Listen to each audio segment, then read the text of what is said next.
ولو أنهم إذ ظلموا جاءوك فاستغفروا الله واستغفر لهم الرسول لوجدوا الله توابا رحيما. وقال تبارك وتعالى: نبئ عبادي أني أنا الغفور الرحيم. وقال رسول الله صلى الله تعالى عليه وسلم: طوبى لعبد جعله الله مفتاحا للخير ومغلاقا للشر. وقال رسول الله صلى الله تعالى عليه وسلم: يا أبا سفيان جئتكم بكرامة الدنيا والآخرة، أو كما قال عليه الصلاة والسلام. قابل قدر قابل احترام حضرات علماء کرام اور بہت ہی قابل قدر میرے بھائیوں، دوستوں، عزیزوں، بزرگوں،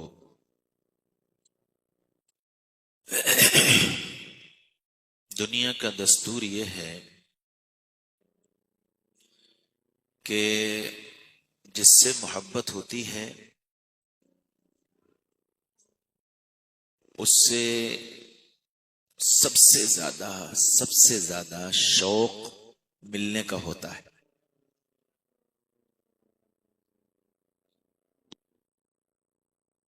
یہ ممکن نہ ہو تو بات کرنے کا ہوتا ہے کہ بات چیت ہو جائے. یہ بھی ممکن نہ ہو تو دیکھنے کا ہوتا ہے کہ دکھ جائے. اور یہ بھی ممکن نہ ہو تو خیالوں کی دنیا میں اپنے محبوب کو سوچتا ہے. یہ دستور ہے محبت کا. میرے بھائیوں، دوستوں، عزیزوں، بزرگوں، محبت کا جذبہ اللہ نے ہر انسان کے دل میں رکھا ہے فطری طور پر. یہ ہو ہی نہیں سکتا کہ انسان محبت نہ کرے. یہ نہیں ہو سکتا. یہ تو فطری طور پر اللہ نے رکھ دیا ہے. ہاں، اب یہ محبت کس سے ہے؟ یہ ہے اصل مسئلہ. خالق سے یا مخلوق سے؟ مسئلہ یہ ہے کہ محبت خالق سے ہے یا مخلوق سے؟ اچھا، مخلوق سے محبت، علماء نے لکھا ہے کہ جس مخلوق سے اللہ نے محبت کا حکم دیا اس سے محبت کرنا بھی خالق ہی سے محبت کرنا ہے. جیسے ماں سے محبت، باپ سے محبت، بیوی سے محبت، بچوں سے محبت، یہ ساری محبتیں بھی خالق ہی کی محبت ہے. کیوں؟ محبوب وہ ہوتا ہے، محبت کرنے والا اور عاشق وہ ہوتا ہے جو محبوب کے اشاروں کو سمجھے کہ میرا محبوب چاہتا کیا ہے. کہ عشق کا کمال یہ ہے کہ محبوب کے اشاروں کو سمجھے،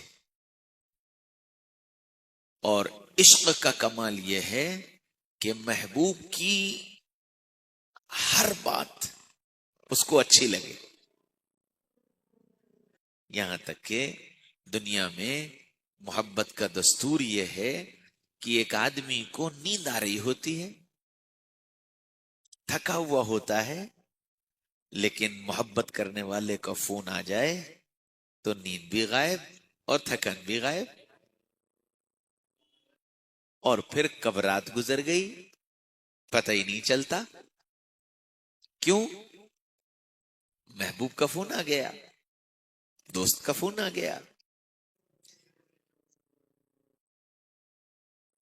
اب یہی محبت اگر خالق سے ہو جائے، اللہ سے ہو جائے، تو پھر اللہ سے باتیں کرنے میں مزہ آتا ہے.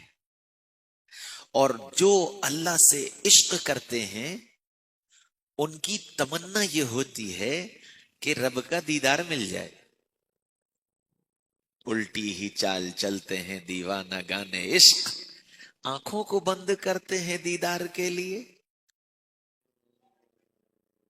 کہ جب رب سے محبت ہوتی ہے تو رب کے دیدار کی تمنا بڑھ جاتی. موسیٰ علیہ السلام رب سے محبت تھی تو کیا کہہ رہے؟ ایک بار دیدار کرا دیجئے، ایک بار تمنا کر، ایک بار دیدار کرا دیجئے. اچھا، موسیٰ علیہ السلام محبت میں رب سے دیدار کی تمنا کر رہے ہیں، اور سیدنا محمد رسول اللہ صلی اللہ علیہ وسلم کا حال دیکھو کہ اللہ محبوب کے دیدار کی تمنا کر رہا ہے. اللہ محبوب کے دیدار کی تمنا کر رہا ہے کہ جبریل جاؤ میرے محبوب کو لے کر آؤ، آج اسے دیکھنے کا دل چاہ رہا ہے. تو محبت جو ہے وہ سب سے زیادہ شوق دیدار کی تمنا. اچھا، جب دیدار میسر نہیں ہوتا تو پھر اس کی باتیں کرنے میں مزہ آتا ہے، اس سے باتیں کرنے میں مزہ آتا ہے. آپ نے دیکھا ہوگا جب کسی کو کسی سے محبت ہوتی ہے تو بہانے بہانے سے اس کی باتیں کرتا ہے. بات کہیں کی چل رہی ہوگی، یہ بیچ میں ایک ٹانگ اڑا دے گا، ہے نا؟ مثال کے طور پر اس کو صرف آپ غلط رخ پر نہ لے جائیں، اچھے رخ پر لے کر جائیں. آپ میں سے بہت سارے ایسے بیٹھے ہوئے ہیں جو مجھ سے محبت کرتے، کہیں علماء کی بات چلے گی، آپ محبت کرتے ہیں تو آپ میرا نام پیش کریں گے. کیوں؟ محبت ہے. میری باتیں کریں گے، کیوں؟ محبت ہے. تو جب اللہ سے محبت ہوتی ہے تو اللہ کی باتیں کرنے میں مزہ آتا ہے، اور بہانے بہانے سے اللہ کی بات کرتا ہے. اللہ یہ چاہتا ہے کہ میرے بندے مجھ سے محبت کریں. اللہ یہ چاہتا ہے کہ میرے بندے مجھ سے باتیں کریں. اسی لیے تو آواز لگاتا ہے، اور ہر وہ چیز جس سے انسان بات کرنے میں ہچکچاتا ہے اس کو اللہ ختم کرتا ہے کہ تم ہچکچاؤ مت، تم رکو مت، تم ڈرو مت. قرآن میں فرمایا یا عبادی الذین اسرفوا، میرے بندو. اب ظاہر بات ہے کہ یہ اتنا پیار بھرا لفظ ہے کہ اللہ جب یہ کہے میرے بندوں، اللہ اکبر، اللہ کہہ رہا میرے بندوں. اچھا، کون سے بندے؟ جب یہ بات ہم سنتے ہیں کہ میرے بندے تو خیال آتا ہے کہ بڑے اللہ والے، بڑے متقی، بڑے علماء، بڑے صلحاء، ہاں، بڑی پاک صاف زندگی گزارنے والے، بڑے اللہ کے سامنے رونے دھونے والے. ایسے ہی بندوں کو تو اللہ کہے گا نا یا عبادی، میرے بندو. لیکن اللہ نے کیا کہا؟ یا عبادی الذین اسرفوا، میرے وہ بندے جنہوں نے اپنی جانوں پر گناہ کر کر کے ظلم کر لیا. یعنی اتنے گناہ کیے ہیں کہ خود ان کو اپنا وجود بھی ظلم لگنے لگا ہے. اللہ ان بندوں سے کہہ رہا ہے یا عبادی، میرے بندوں. اب ظاہر بات ہے جو آدمی اتنا بڑا مجرم ہو، اتنے اس نے گناہ کیے ہو، اتنی اللہ کی نافرمانی کی ہو، تو اس کی ہمت کیسے ہوگی کہ وہ اپنے رب کو آواز دے؟ اس کی ہمت کیسے ہوگی کہ وہ اپنے رب سے باتیں کرے؟ تو ظاہر بات ہے کہ جب ہمت نہیں ہوگی تو رکاوٹ ہوگی، دوری ہوگی.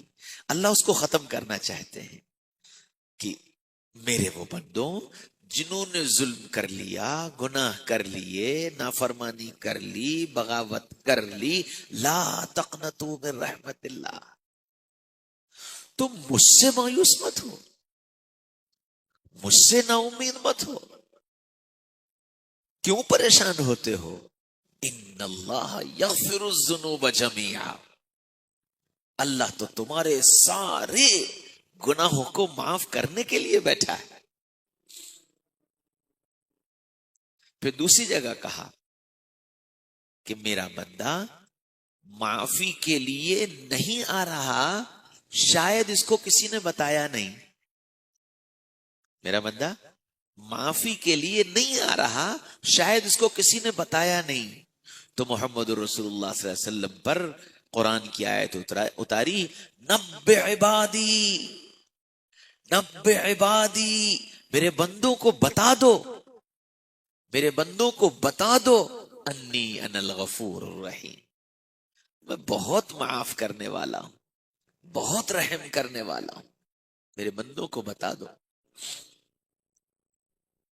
اسی طرح کئی جگہ قرآن میں اللہ تعالیٰ نے اپنے بندوں کو یہ سمجھانے کی کوشش کی ہے کہ دیکھو، تمہارے لیے محبت اور تمہارے لیے عشق اور تمہارے لیے تعلق قائم کرنے والی اگر کوئی ذات ہے تو وہ میری ذات ہے، مجھ سے تعلق قائم کرو۔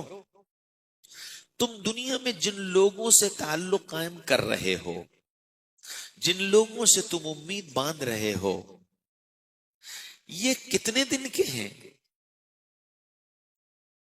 اور ان کا تعلق تمہیں کتنا نفع دے گی؟ یہ اگر تمہیں نفع پہنچائیں گے تو بدلے میں تم سے نفع کے خواہاں ہوں گے، یہ اگر کسی وقت تمہارا ساتھ دیں گے تو بدلے کے وقت تم سے بھی ساتھ دینے کے خواہاں ہوں گے،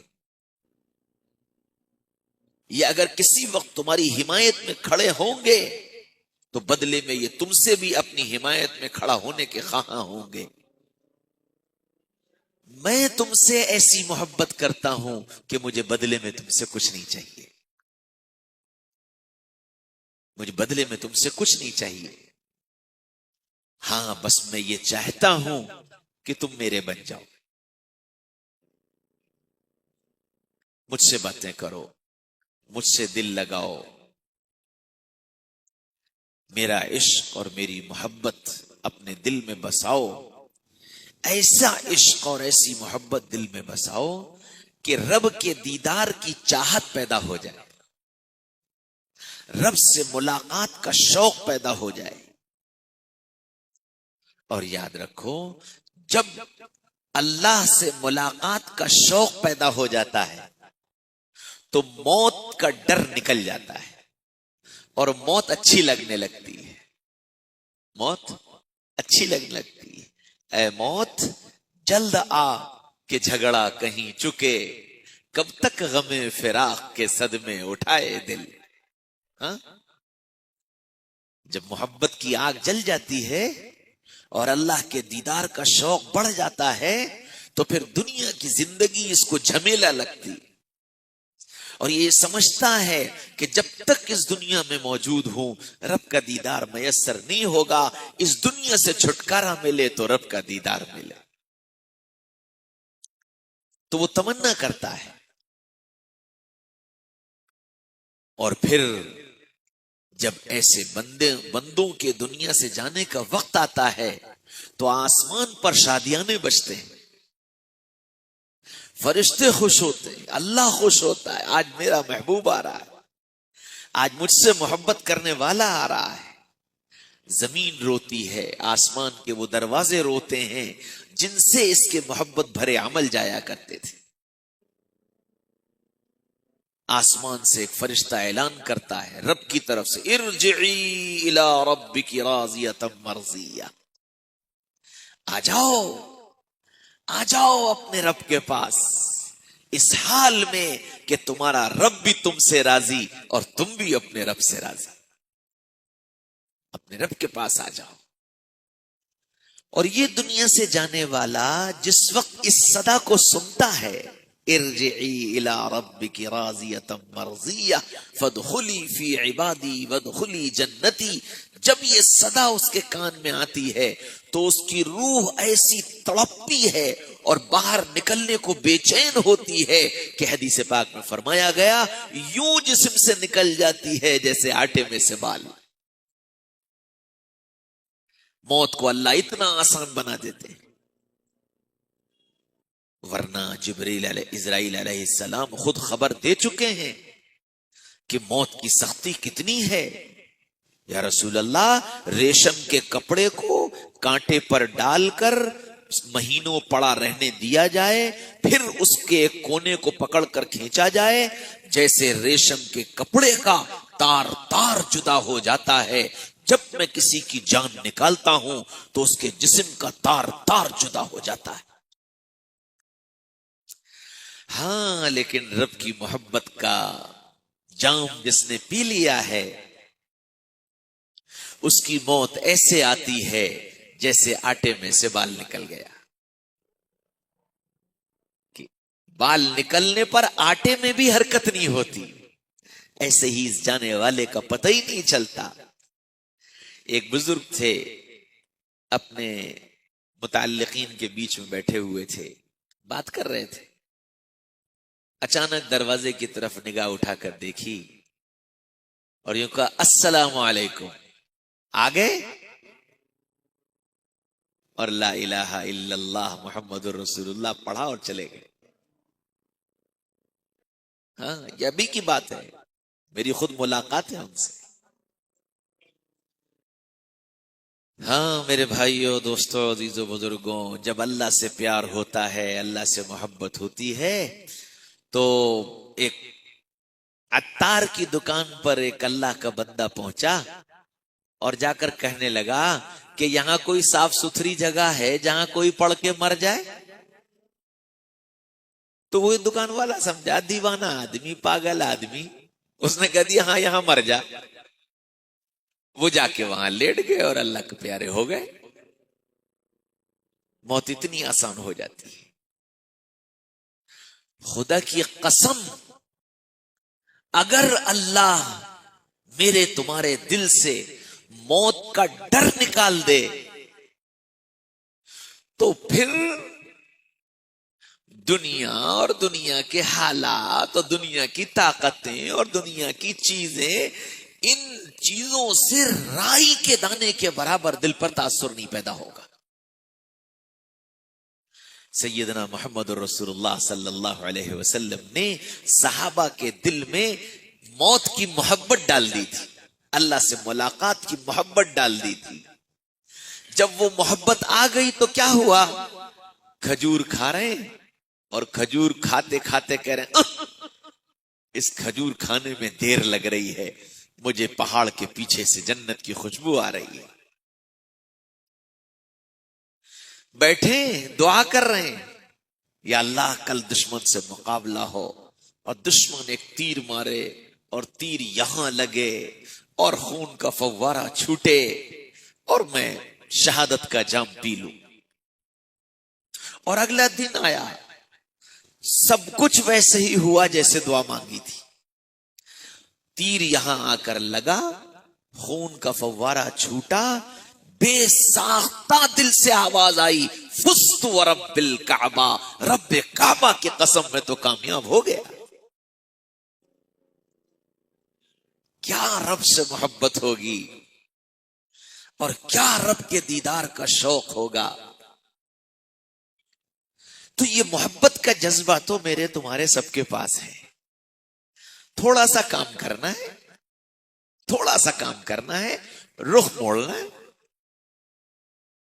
آپ نے دیکھا ہے ٹرین کا انجن کتنی اسپیڈ میں ہوتا ہے اور کتنی جلدی رخ بدل لیتا ہے. ایک دم یوں چلتے چلتے یوں ہو گئی گاڑی اور نہ اس کی اسپیڈ پہ فرق پڑا نہ اس میں کچھ اتھل پتھل ہوئی, اس نے ذرا سا رخ کو موڑا, منزل بدل گئی. تو اللہ نے محبت تو دے دی, محبت کا جذبہ دے دیا اور الحمدللہ آپ کا یہاں آنا یہ اس بات کی علامت ہے کہ رخ کے بدلنے کی نیت بھی ہو گئی، رخ کے بدلنے کی نیت بھی ہو گئی کہ اس محبت کے رخ کو اللہ کی طرف موڑنا ہے۔ اسی لیے تو آپ رمضان کے استقبال کے عنوان پر جمع ہوئے کہ رمضان اللہ کا مہینہ ہے، رمضان اللہ کا مہینہ ہے، اس کا استقبال ہے، تو ہم اس استقبال کے لیے گویا تیار ہیں، ہم اپنے رخ کو اللہ کی طرف کرنا چاہ رہے ہیں، یہ علامت ہے اس بات کی کہ آپ یہاں موجود ہیں۔ میرے بھائیو، دوستو، عزیزو، بزرگو، اللہ تعالیٰ نے اس ماہ مبارک کو ہمیں اور آپ کو اس لیے دیا کہ بندے، ظاہر بات ہے کہ میں اور آپ سب نفس اور شیطان اور غفلت اور ماحول ان سب میں ایسے جکڑے ہوئے ہیں کہ جس کے دل میں رائی کے دانے کے برابر بھی ایمان ہے، چاہتا تو وہ یہ ہے کہ میں اچھا انسان بنوں، چاہتا ہے کہ میں اچھا انسان بنوں، لیکن کہیں شیطان مار دیتا ہے، کہیں نفس مار دیتا ہے، کہیں غفلت مار دیتی ہے، کہیں یار دوست مار دیتے ہیں، کہیں ماحول مار دیتا ہے، یہ ساری چیزیں اس کو روکتی ہیں، مارتی ہیں، جکڑتی ہیں۔ رمضان اللہ نے اس لیے دیا کہ دیکھو رمضان میں ہم شیطان کو قید کر دیں گے،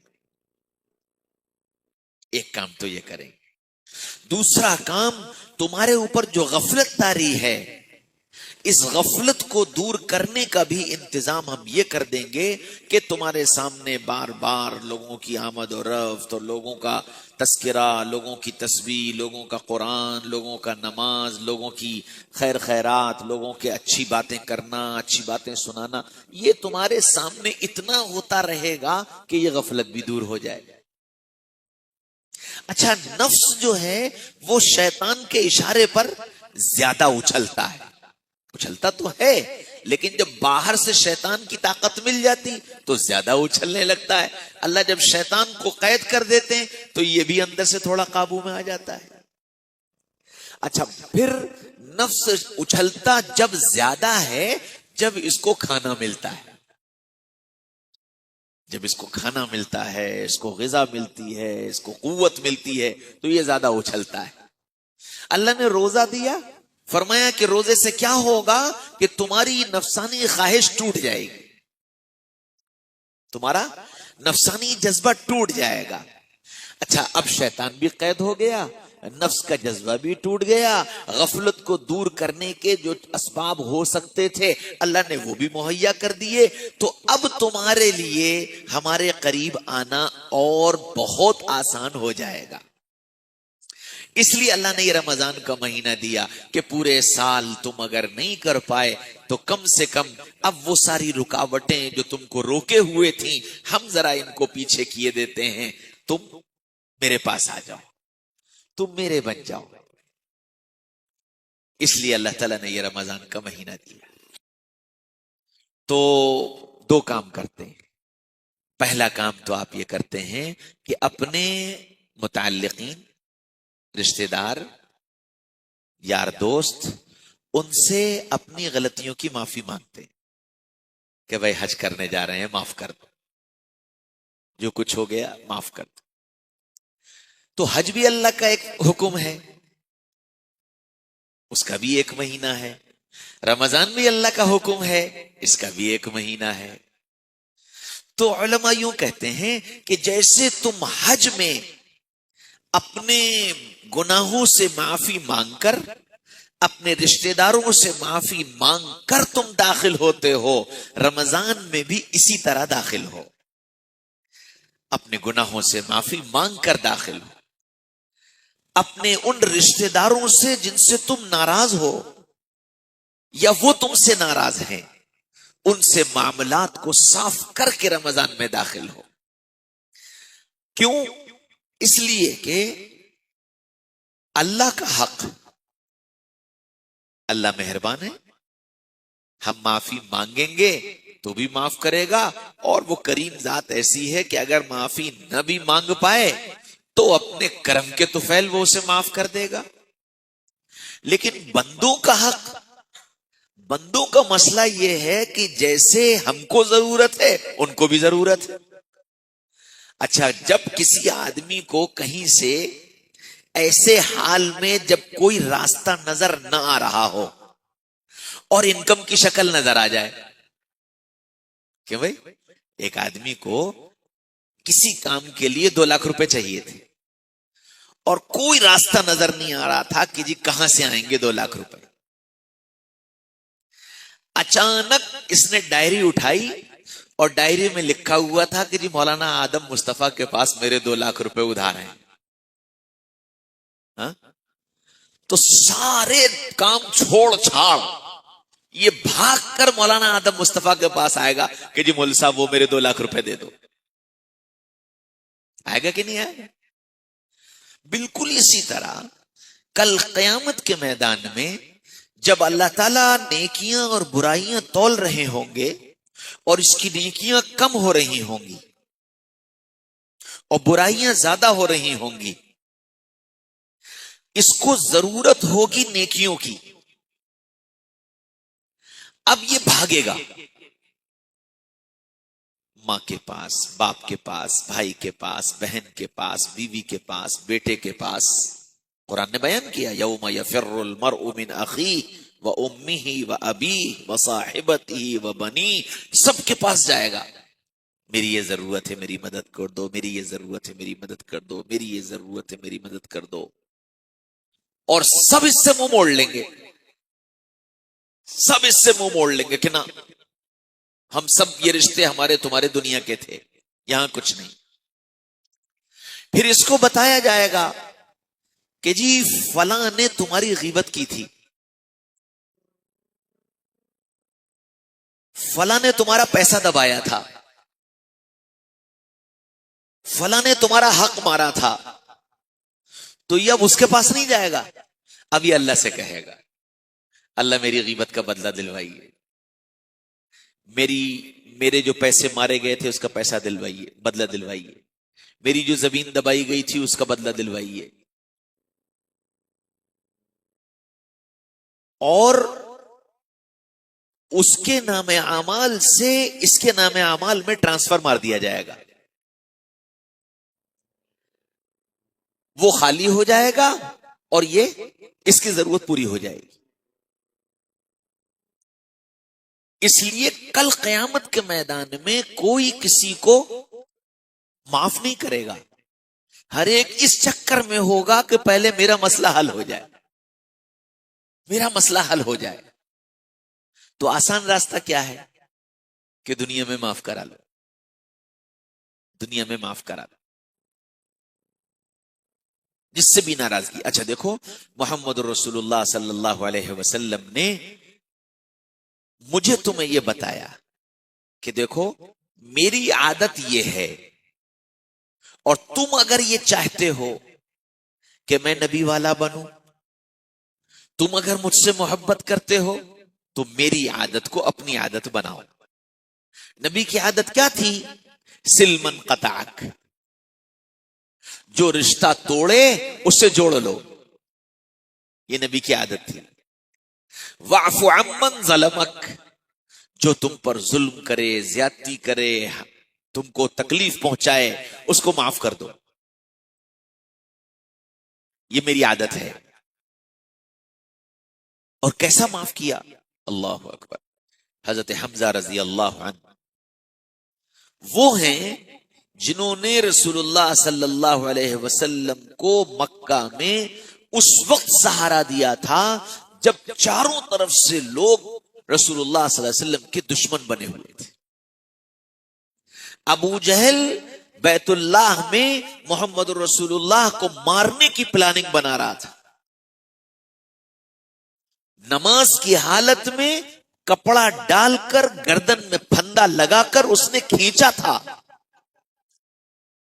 اور حمزہ کی ایک باندی نے اس عمل کو کرتے دیکھ لیا تھا۔ حمزہ جنگل شکار کرنے گئے ہوئے تھے، لوٹ کر آ رہے تھے تو راستے میں کہا حمزہ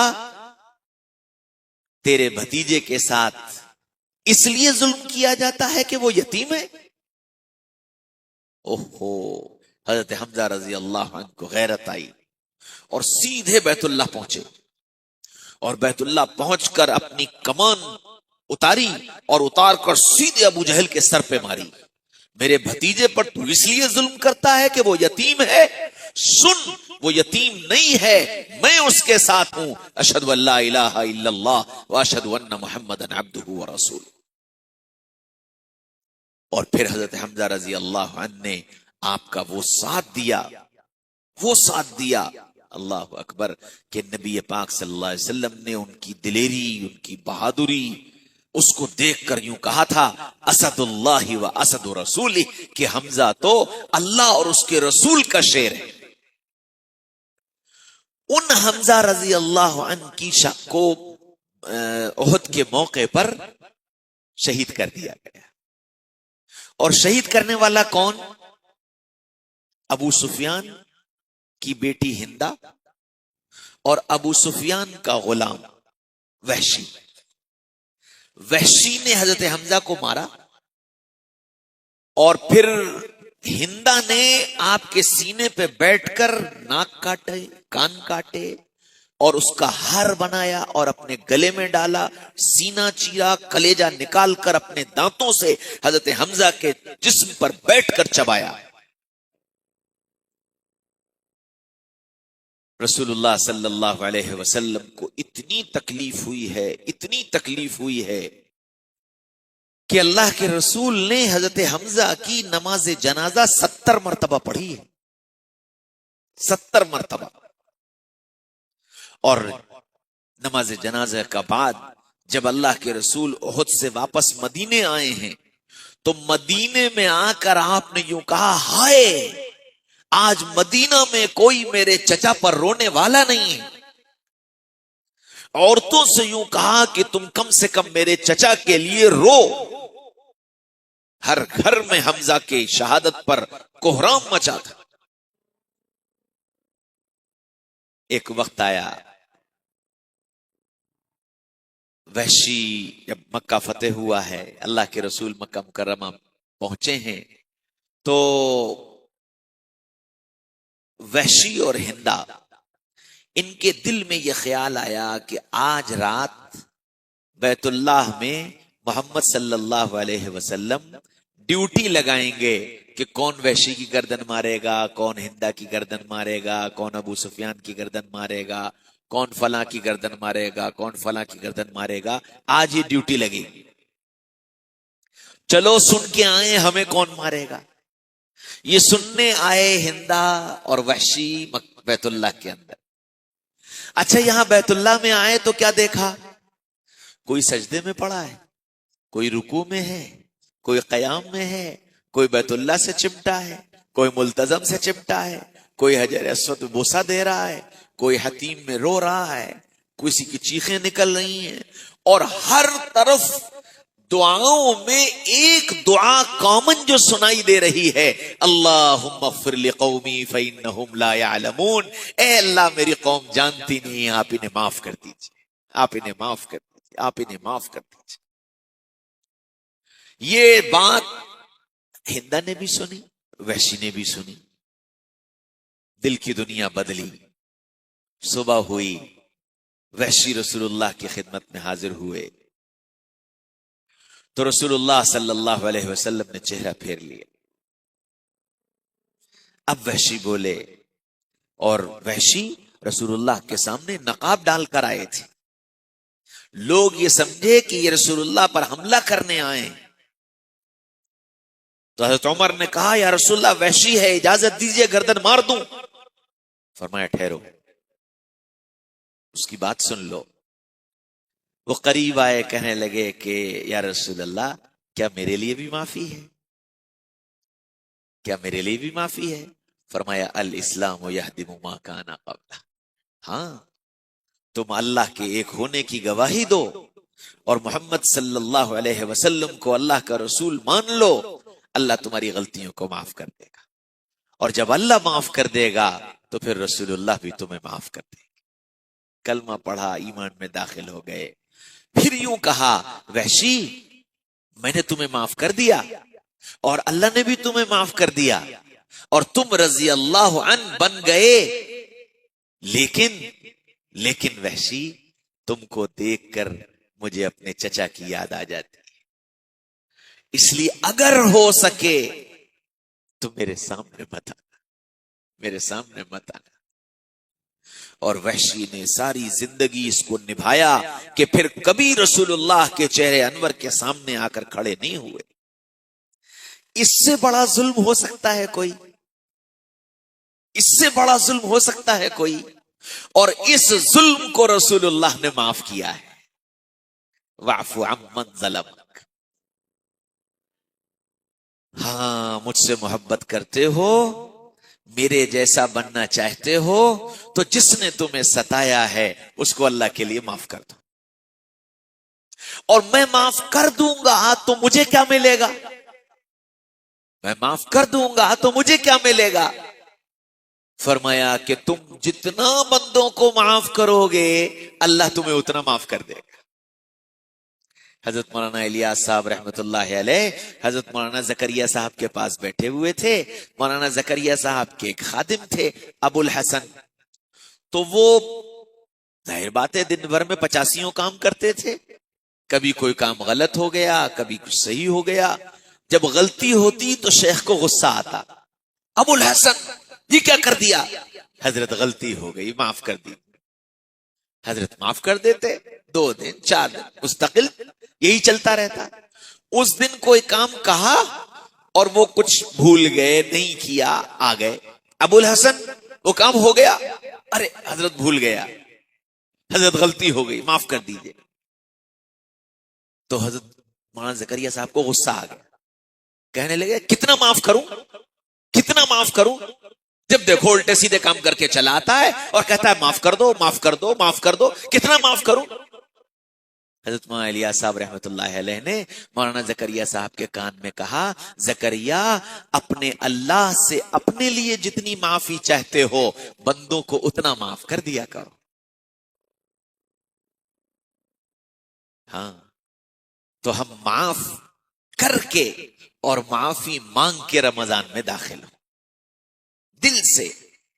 جس نے بھی دل دکھایا میں نے اللہ کے لیے اسے معاف کیا, جس نے مجھے ستایا میں نے اللہ کے لیے اسے معاف کیا, جس نے مجھے تکلیف پہنچائی میں نے اللہ کے لیے اسے معاف کیا.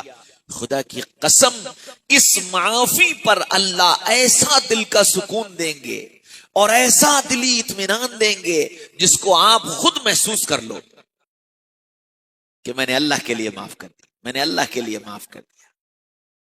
ذرا سی باتوں پر آپس میں خاندانوں میں رشتہ داریاں ٹوٹی ہوئی, چچا سے ناراض, ماموں سے ناراض, خالہ سے ناراض, پھوپھی سے ناراض, بھائی سے ناراض, بہن سے ناراض, بہنوئی سے ناراض, سالے سے ناراض, پتہ نہیں کہاں کہاں کن کن باتوں پہ ناراض. اللہ کے نبی فرما رہے ہیں کہ ناراضگی باقی مت رکھو, سل من قطعک, جس سے رشتہ ٹوٹ گیا ہے اس سے جا کر رشتہ جوڑ لو اور یہ کہہ دو کہ میں اللہ کے لیے تم سے رشتہ جوڑتا ہوں. ہاں, تم کو اگر یہ لگتا ہے کہ اس سے رشتہ جوڑنا آئندہ مجھے نقصان پہنچا سکتا ہے, اس سے مجھے اور زیادہ تکلیف ہو سکتی ہے, تو حکم یہ دیا گیا بہت زیادہ موالات نہیں کر سکتے, مت کرو, سلام دعا باقی رکھو. السلام علیکم, وعلیکم السلام, میری تم سے ناراضگی نہیں ہے, اور اگر تم نے میرے ساتھ زیادتی کی ہے تو میں نے اللہ کے لیے معاف کیا ہے. باقی اتقوا فراست المومن, یہ بھی بتا دیا ہے, یہ بھی بتا دیا اتقوا فراست کہ مومن جو ہوتا ہے وہ بڑی فراست والا ہوتا ہے, بڑا سمجھدار ہوتا ہے. یہ بھی بتا دیا ہے کہ ایمان والا ایک سوراخ سے 2 مرتبہ نہیں ڈسا جاتا. ہاں, ایسا نہیں ہے کہ صرف ایک ہی طرف سے بات کہی جا رہی ہے, بات یہ سمجھائی جا رہی ہے کہ رشتے اپنی طرف سے مت توڑو, تعلقات اپنی طرف سے ختم مت کرو. ہاں, اگر تم کو یہ لگتا ہے کہ تمہارا دنیاوی نقصان، تمہارا اخروی نقصان، تمہارے مال کا نقصان، تمہاری جان کا نقصان اس آدمی سے تعلق رکھنے میں ہو سکتا ہے، تو پھر تعلق صرف سلام تک رکھو کہ میری سلام دعا بند نہیں ہے، باقی معاملات میں نہ میں تمہارے دخل دینا چاہتا اور نہ میں تم کو اپنے معاملات میں دخل دینے کی اجازت دیتا۔ یہ اجازت دی ہے شریعت نے۔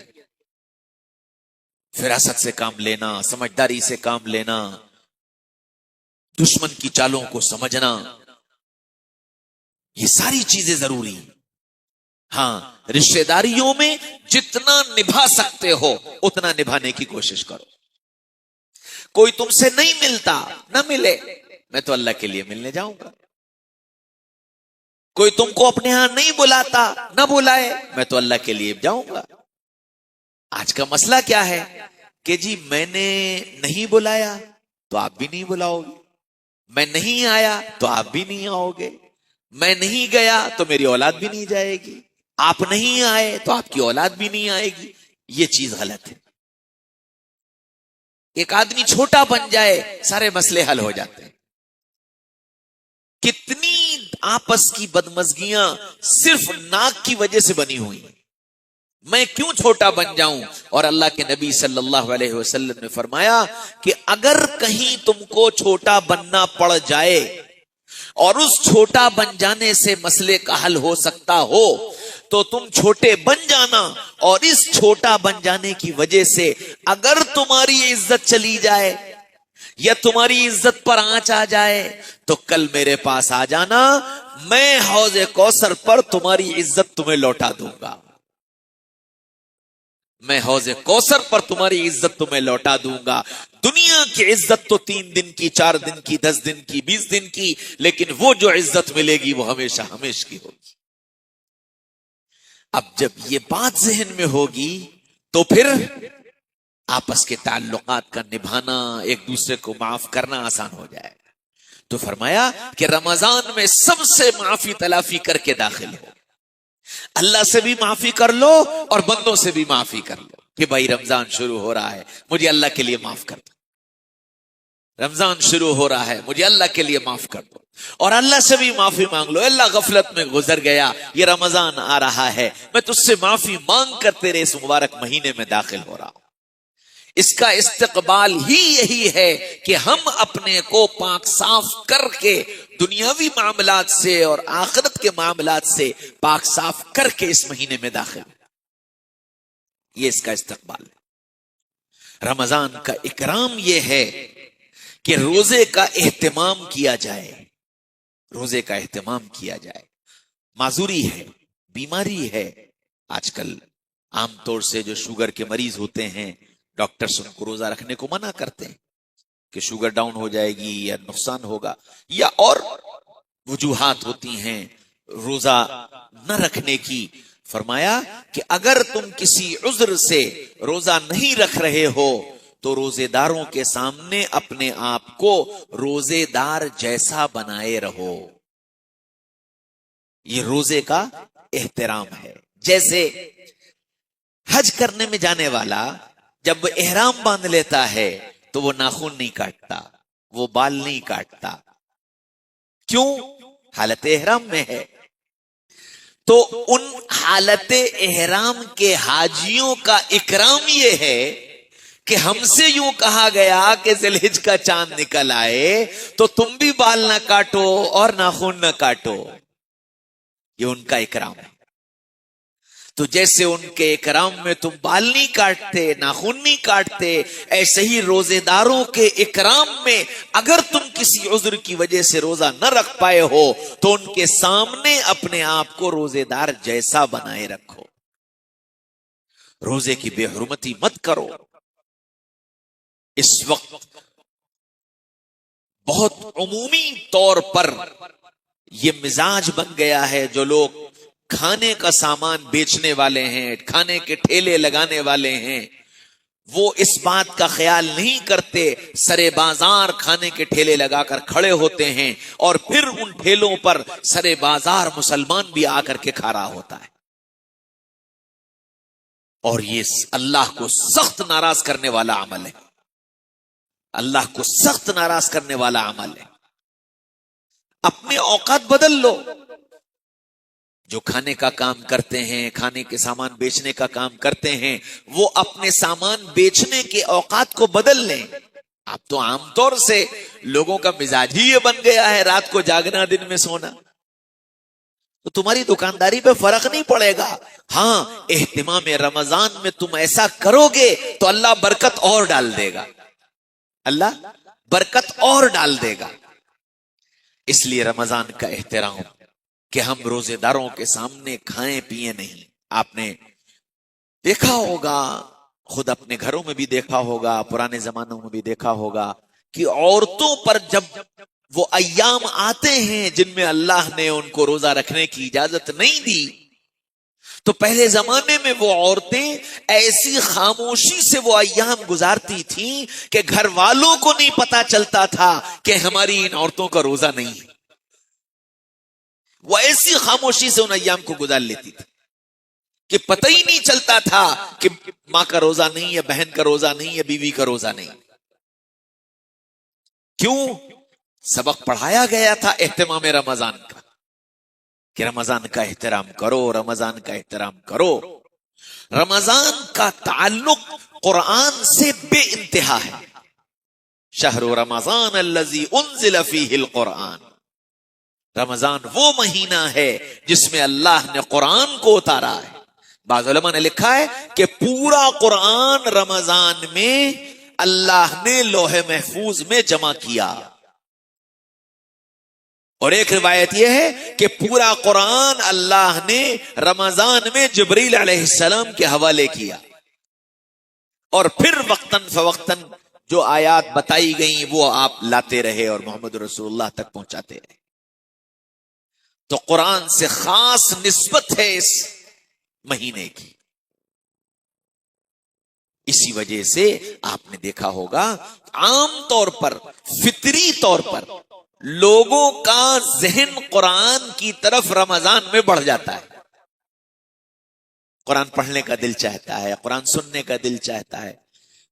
یعنی ایک عام سی بات ہے، آپ میرے جیسے لوگ، ان جیسے لوگ جو روزانہ اگر معمول ہے ایک پارہ قرآن پڑھنے کا، آدھا پارہ قرآن پڑھنے کا، اس میں بھی آگے پیچھے ہوتا ہے۔ کبھی آدھا پارہ صبح پڑھ لیا، کبھی شام پڑھ لیا، کبھی کسی دن رہ گیا ہم لوگ۔ اور یہی ہم لوگ جو آدھا پارہ اور ایک پارہ میں صبح شام لگتا ہے، یہی جب رمضان آتا ہے تو ماشاءاللہ 10 پارے، 12 پارے، 8 پارے، 7 پارے روز بلا تکلف پڑھتے رہتے ہیں۔ ذرہ برابر نہ وہ بوجھ لگتا ہے، نہ وہ مشکل لگتا ہے، بلکہ یہ لگتا ہے یار آج کم پڑھ پائے، یار آج کم پڑھ پائے۔ ہاں؟ کیوں؟ اللہ نے فطری طور پر اس ماہ مبارک میں قرآن کی طرف رخ موڑ دیا ہے۔ لوگ قرآن کی طرف راغب ہوتے ہیں، شوق ہوتا ہے قرآن پڑھنے کا۔ حضرت شیخ مولانا زکریا صاحب رحمۃ اللہ علیہ نے اپنی آپ بیتی میں لکھا ہے کہ ہمارے گھر کی عورتیں رمضان کے مہینے میں گھر کے کام کاج کے ساتھ ساتھ 15-20 پارے پڑھ لیتی ہیں، اور میں اس کا عینی شاہد ہوں۔ میں اس کا عینی شاہد آنکھوں سے دیکھتا ہوں۔